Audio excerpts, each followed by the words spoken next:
বহু বছর ধরেই ভুটান তার অর্থনৈতিক ও সামাজিক উন্নয়ন পরিমাপের জন্য ব্যবহার করত দুটি অপ্রচলিত মানদণ্ড, সুখ এবং টেকসই উন্নয়ন। কিন্তু অর্থনৈতিক চাপ ও ব্রেইন ড্রেইন অর্থাৎ দক্ষ জনশক্তির বিদেশমুখী হওয়ার প্রেক্ষিতে এই ক্ষুদ্র স্থলবেষ্টিত হিমালয়ান রাজ্য এখন উন্নয়নের নতুন এক প্রতীক গ্রহণ করেছে বলা যায়, যা ভুটানকে বিশ্বের আর্থিক উদ্ভাবনের এক শীর্ষ পর্যায়ে নিয়ে যাচ্ছে। আর তা হচ্ছে বিটকয়েন। ভারত ও চীনের মাঝে অবস্থিত ভুটান, যা বিশ্বের প্রথম কার্বন নেগেটিভ দেশ। গত কয়েক বছরে ভুটান বিশ্বের সবচেয়ে জনপ্রিয় ক্রিপ্টোকারেন্সি বিটকয়েন মাইনিং করে মিলিয়ন মিলিয়ন ডলার আয় করেছে। এমন এক অর্থনৈতিক বাজি যা খুব কম দেশে এভাবে ধরেছে। তাহলে ভুটান কেন বিটকয়েন নিয়ে এত বড় পদক্ষেপ নিচ্ছে? তারা কিভাবে এই শক্তি নির্ভর ডিজিটাল মুদ্রাটি মাইনিং করছে? তাদের হাতে ঠিক কত বিটকয়েন রয়েছে? আর বিটকয়েনের দাম যেভাবে অনেক উত্থান পতনের মধ্যে থাকে, তাতে কি এটি ভুটানের জন্য ঝুঁকিপূর্ণ হয়ে উঠতে পারে? এসব প্রশ্নেরই উত্তর খুঁজে বের করার চেষ্টা করব আদ্যপান্তর আজকের পর্বে। চলুন শুরুতে জেনে নেওয়া যাক বিটকয়েন কি এবং কিভাবে এটি মাইন করা হয়। বিটকয়েন হল প্রথম ডিসেন্ট্রালাইজড ব্যক্তি থেকে ব্যক্তি বা পিয়ার টু পিয়ার ক্রিপ্টোকারেন্সি, যা উদ্ভাবিত হয় 2008 সালে। বিটকয়েন আসলে এক ধরনের ভার্চুয়াল মুদ্রা। কোনো কেন্দ্রীয় নিয়ন্ত্রণ কিংবা কোনো সরকার বা ব্যাংকের তদারকি ছাড়াই স্বাধীনভাবে কাজ করে এটি। 2009 সালের জানুয়ারি মাসে চালু করা হয় বিটকয়েন নেটওয়ার্ক। ইন্টারনেট ব্যবহার করে দুইজন ব্যবহারকারীর মধ্যে নিজেদের পরিচয় প্রকাশ না করেও এটি সরাসরি আদান প্রদান বা পিয়ার টু পিয়ার করা যায়। তবে একটি পাবলিক লেজারে বিটকয়েনের সব লেনদেনের রেকর্ড রাখা হয় এবং এই লেজারের কপি পুরো বিশ্বে হাজার হাজার সার্ভারে সংরক্ষিত আছে। এগুলো পরিচিত নোড নামে। মানুষ বিটকয়েনের মতো ক্রিপ্টোকারেন্সি কিনতে ও বিক্রি করতে পারে, আর এই লেনদেনগুলো একটি যৌথ ডিজিটাল খাতায় বা শেয়ার্ড লেজারে নথিভুক্ত হয়, যাকে বলা হয় ব্লকচেইন। 2013 সালের দিকে একটি বিটকয়েনের দাম $10,000 ছাড়িয়ে যাওয়ার পর জনপ্রিয় হয়ে উঠতে শুরু করে এই ভার্চুয়াল মুদ্রা। বর্তমানে একটি বিটকয়েনের দাম $84,000-এরও বেশি। বিটকয়েনের এই অস্বাভাবিক দাম বাড়ার কারণ হচ্ছে এর সংখ্যা সীমিত। ব্লকচেইনে সর্বোচ্চ প্রায় 2,10,00,000 বা 21 মিলিয়ন বিটকয়েন থাকতে পারে। এই কয়েনগুলোর বেশিরভাগ ইতোমধ্যে মাইন হয়ে গেছে এবং আনুমানিক 10 লাখ বিটকয়েন এখনও মাইন হওয়া বাকি। বিটকয়েন মাইনিং হলো সেই প্রক্রিয়া যার মাধ্যমে নতুন বিটকয়েন আনুষ্ঠানিকভাবে ব্লকচেইনে যুক্ত হয়। বিটকয়েন মাইন করতে একটি শক্তিশালী কম্পিউটারকে একটি জটিল গণিতের ধাঁধা সমাধান করতে হয়, যা প্রচুর বিদ্যুৎ খরচ করে। ধাঁধাটি সফলভাবে সমাধান হলে নতুন একটি বিটকয়েন তৈরি হয় এবং সেটি বাজারে প্রবেশ করে। এখন প্রশ্ন হচ্ছে, ভুটান কিভাবে বিটকয়েন মাইন করছে? বিটকয়েন মাইনের জন্য ভুটানের জলবিদ্যুৎ কেন্দ্রগুলো এক আশীর্বাদই বলা যায়। আগে বলেছি, বিটকয়েন মাইনিংয়ে যে উচ্চ ক্ষমতা সম্পন্ন কম্পিউটার ব্যবহার করা হয় তার জন্য লাগে বিপুল পরিমাণ বিদ্যুৎ শক্তি। ভুটান তাদের জলবিদ্যুৎ কেন্দ্রগুলো ব্যবহার করে শক্তির যোগান দিচ্ছে সুপার কম্পিউটারগুলোতে, যেগুলো জটিল গাণিতিক সমস্যার সমাধান করে বিটকয়েন মাইন করছে দিনরাত। এই বিটকয়েনগুলো পরে যোগ হচ্ছে ব্লকচেইনে। ভুটানের প্রধানমন্ত্রী শেরিং টোবগে চলতি বছরের মার্চে এক সংবাদ মাধ্যমকে জানান, এটা একটা সাধারণ কৌশলগত সিদ্ধান্ত যা অনেকেই নিয়েছে এবং বিলিয়ন বিলিয়ন ডলার আয় করেছে। আমি মনে করি সরকারগুলোরও এটা করা উচিত। টোবগে ব্যাখ্যা করেন, গ্রীষ্মকালে নদীতে পানির প্রবাহ বেশি থাকে, ফলে জলবিদ্যুৎ কেন্দ্রগুলো প্রয়োজনের চেয়ে বেশি বিদ্যুৎ উৎপন্ন করে। সেখানে বিটকয়েন মাইনিং খুব অর্থবোধক হয়ে ওঠে, বলেন টোবগে। অবশ্য ভুটানের বিটকয়েন মাইনিংয়ের আরেকটি কারণ হচ্ছে দেশটিতে চলমান অর্থনৈতিক সংকট। কিন্তু ভুটান অর্থনৈতিক সংকটে পড়েছে কেন?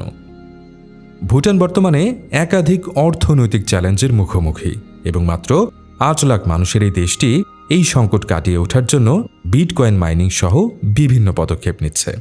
ভুটানের কোনো সমুদ্র বন্দর নেই, আর যদিও এর আয়তন প্রায় 38,000 বর্গ কিলোমিটার, যা প্রায় সুইজারল্যান্ডের সমান, তবুও বেশিরভাগ এলাকা পাহাড়ি হওয়ায় কৃষির উপযোগী নয়। ভুটান তার অধিকাংশ খাদ্যপণ্য ভারত থেকে আমদানি করে, যাকে প্রধানমন্ত্রী টোবগে রাজ্যের সবচেয়ে ঘনিষ্ঠ বন্ধু ও প্রতিবেশী হিসেবে উল্লেখ করেছেন।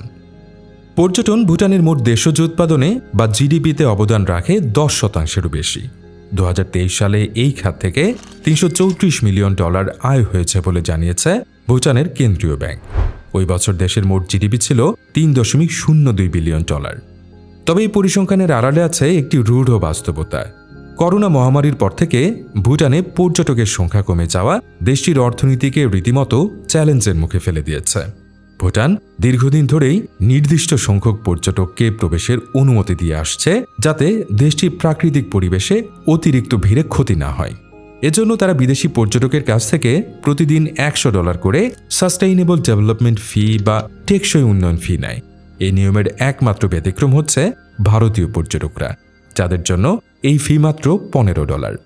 প্রধানমন্ত্রী টোবগে জানান, এই নীতির লক্ষ্য হচ্ছে উচ্চ মূল্য এবং নিম্ন সংখ্যার পর্যটক আকর্ষণ করা।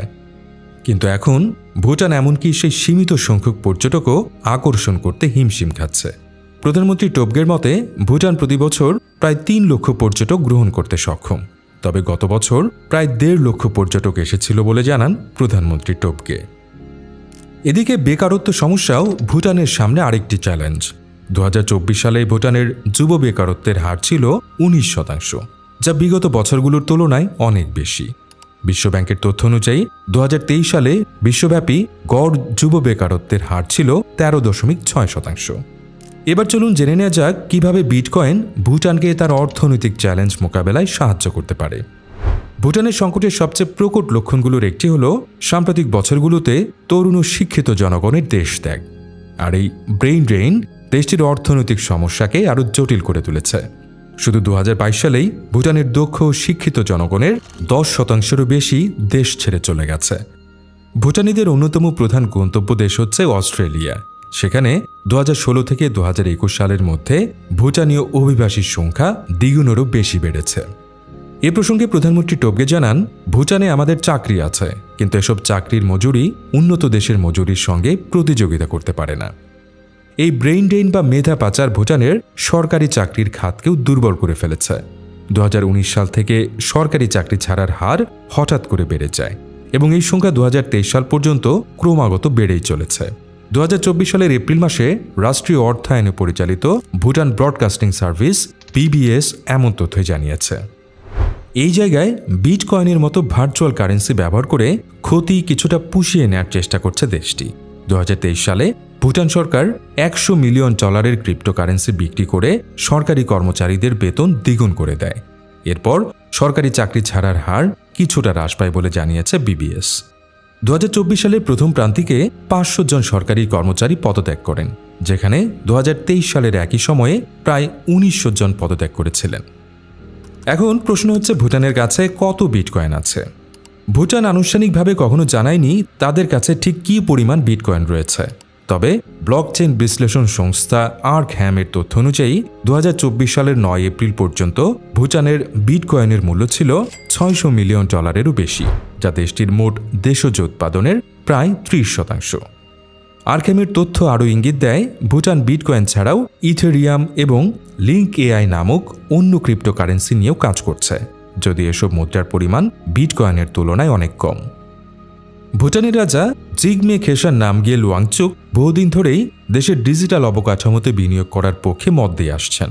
2019 সালের এক ভাষণে তিনি বলেছিলেন, ছোট একটি জাতি হওয়ায় তা আমাদের বুদ্ধিমান জাতিতে পরিণত করেছে। এটা কোনো ইচ্ছার ব্যাপার নয়, বরং প্রয়োজনে পরিণত হয়েছে। প্রযুক্তি হলো এমন একটি অপরিহার্য উপায় যা আমাদের এই স্বপ্ন বাস্তবায়নে সহায়তা করবে। তবে প্রশ্ন হচ্ছে, ভুটানের বিটকয়েন মাইনিং কি আদৌ টেকসই একটি ব্যবস্থা কিনা? বিশ্লেষকদের মতে বিটকয়েন মাইনিং হল ভুটানের হাতে গোনা কয়েকটি উদ্যোগের একটি, যা দেশটির অর্থনীতি বৃদ্ধি করতে সহায়তা করে, আবার একই সাথে দেশ হিসেবে ভুটানের মূল্যবোধের সাথেও সামঞ্জস্যপূর্ণ। নয়াদিল্লি ভিত্তিক think tank observer research foundation ORF এর অ্যাসোসিয়েট ফেলো আদিত্য গৌদারা শিবমূর্তি জানিয়েছেন, ভুটানে বেসরকারি খাতে বিনিয়োগের পরিমাণ খুবই সীমিত, কারণ দেশটির নীতিমতে 60% বনভূমি সংরক্ষণ করা বাধ্যতামূলক এবং দ্রুত শিল্পায়নের বদলে সুখ ও পরিবেশ সংরক্ষণকে অগ্রাধিকার দেওয়া হয়। এই সীমাবদ্ধতা সম্পর্কে প্রধানমন্ত্রী টোবগেও বলেছেন, আমরা সরাসরি বিদেশি বিনিয়োগ গ্রহণে সবসময় সতর্ক থেকেছি। আমরা এমন কোনো শিল্প অনুমোদন দেইনি যা পরিবেশের ক্ষতি করতে পারে, বাতাস দূষিত করতে পারে কিংবা আমাদের সংস্কৃতিকে ক্ষুণ্ণ করতে পারে। ORF এর শিবমূর্তি বলেন, ভুটানের কাছে আছে এমন একটি প্রাকৃতিক পরিবেশ ও সম্পদ যা ক্রিপ্টোকারেন্সি মাইনিংয়ের জন্য অনুকূল। রাজধানী থিম্পু ও অন্যান্য অঞ্চলে আবহাওয়া ঠান্ডা, যার ফলে সুপার কম্পিউটারগুলো ঠান্ডা রাখার জন্য অতিরিক্ত কুলিং সিস্টেম ব্যবহার করার প্রয়োজন পড়ে না। বিশ্বব্যাংকের তথ্য অনুযায়ী ভুটানে সারা বছর জুড়ে গড় তাপমাত্রা থাকে 15 থেকে 30 ডিগ্রি সেলসিয়াসের মধ্যে। এছাড়া ভুটান নিজেদের প্রয়োজনের চেয়ে বেশি জলবিদ্যুৎ উৎপাদন করে। ভুটানের রাজকীয় সরকারের বাণিজ্যিক ও বিনিয়োগ বিভাগ ড্রুক হোল্ডিং অ্যান্ড ইনভেস্টমেন্টসের সিইও উজ্জ্বলদীপ দাহাল জানান, ভুটানে থাকা সবুজ জ্বালানিকে কাজে লাগিয়ে বিটকয়েন মাইনিং করা আমাদের বিনিয়োগ পোর্টফোলিওর একটা অংশ হওয়া উচিত। ভুটান তার জলবিদ্যুৎ ভারতকে রপ্তানি করে, তবে বিটকয়েন মাইনিং ভুটানকে রপ্তানির বিকল্প একটি পথ দিয়েছে। যেসব প্রকল্পে বিদ্যুৎ রপ্তানির মাসুল ভালো, সেখানে ভুটান ভারতকে বিদ্যুৎ বিক্রি করে, আর যেসব প্রকল্পে রেট ভালো না, সেখানে সেই বিদ্যুৎ রেখে বিটকয়েন মাইনিংয়ের কাজে ব্যবহার করা হয়। থিম্পু ভিত্তিক সরকারি সাপ্তাহিক পত্রিকা দ্য ভুটানিজের প্রধান সম্পাদক তেনজিং লামসাং জানান, খুবই কম দামে জলবিদ্যুৎ রপ্তানি করার বদলে আমরা সেটি ব্যবহার করছি ভুটানের উঁচু পাহাড়ে বিটকয়েন মাইন করার জন্য। বিটকয়েন মাইনিংয়ের পাশাপাশি ভুটান একটি বিশেষ প্রশাসনিক অঞ্চল ও অর্থনৈতিক কেন্দ্র গড়ে তুলছে, যার নাম গেলেফু মাইন্ডফুলনেস সিটি। এই প্রকল্পের উদ্দেশ্য হল ভুটানের টেকসই উন্নয়ন ও মঙ্গল ভিত্তিক আদর্শকে বাণিজ্যিক প্রবৃদ্ধির সাথে একত্রিত করা। এই শহর হবে একটি নগর উন্নয়ন প্রকল্প, যেখানে থাকবে স্বল্প উচ্চতার ভবন, টেকসই ব্যবসা প্রতিষ্ঠান, আবাসিক এলাকা, একটি জাতীয় উদ্যান এবং একটি বন্যপ্রাণীর অভয়ারণ্য। সরকারি পর্যায়ে বিটকয়েন মাইনিং নিয়ে প্রশ্ন করা হলে দেখা যায়, প্রাথমিকভাবে অনেক সরকার বিটকয়েন নিয়ে সতর্ক ছিল, তবে এখন অনেকেই তাদের অবস্থান পরিবর্তন করছে। 6 মার্চ যুক্তরাষ্ট্রের প্রেসিডেন্ট ডোনাল্ড ট্রাম্প একটি কৌশলগত বিটকয়েন রিজার্ভ স্থাপন করেন। এর পাশাপাশি এল সালভাদোর সরকার 5 মার্চ ঘোষণা করে যে তাদের কাছে প্রায় $550 মিলিয়ন মূল্যের বিটকয়েন রয়েছে। অন্যদিকে কেন্দ্রীয় আফ্রিকান প্রজাতন্ত্র ও ফ্রান্সের মতো দেশগুলো বিটকয়েনকে আইনি মুদ্রা হিসেবে স্বীকৃতি দিতে শুরু করেছে।